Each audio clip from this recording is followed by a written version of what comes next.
Day, more questions and concerns about the frightening scene in Roseville yesterday when a hostage was shot and killed and another hurt. Yeah, tonight we are learning new information about the suspect and the two victims. Keep in mind, it all started with a felony search warrant. We also just learned the name of the victims, a husband and wife from Roseville. The husband was Jack MacEgan, and he was shot and killed. His wife was also injured and is now in the hospital.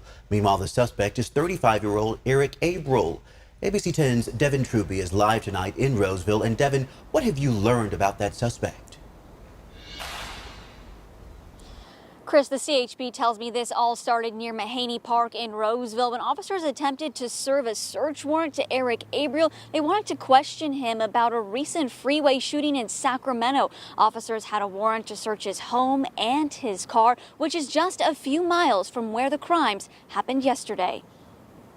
Sun City, Roseville, a normally quiet retirement community, was bursting with police on Thursday, all focused on this house on Burnt Cedar Way, which neighbors say is where 35-year-old Eric Abril lives. This video shows police with guns drawn at around 2 p.m. Thursday, about an hour and a half after investigators say Abril shot a CHP officer and two hostages. Jim Taylor captured it all on his camera. Both cars swoop this house that's across the street, and they get out with their ARs, and the lady finally came out, hands up. They arrested her, put her in the car, and then she wouldn't let them in the house, so SWAT team showed up. The CHP says they had a search warrant for Abril's home and car in connection with a recent freeway shooting in Sacramento County. Neighbors tell us the woman being taken into custody on video is his mother, and that police blocked their neighborhood for 2 hours. Across the street, yeah, that's a little scary. And we didn't know that till you never know who your neighbors are. Dave Lewis shares a fence with the Abril home, and he's concerned. He previously had interactions with Abril over fixing their joint fence that blew down in the storms.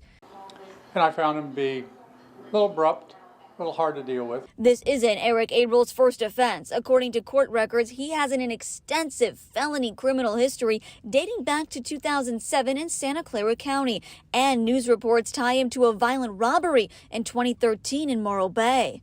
Now, more than 24 hours after the shootings and arrest, residents here are upset. They still don't have a lot of information. It's a little bit irritating. I kept looking at news reports last night and first thing this morning when I got up, and not much information about the shooter.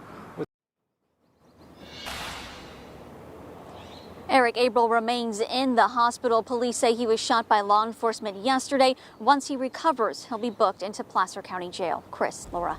My goodness, Devin, my heart just breaks for those innocent victims. A husband and wife just enjoying an afternoon in the park. We'll be working to learn more information. Thank you.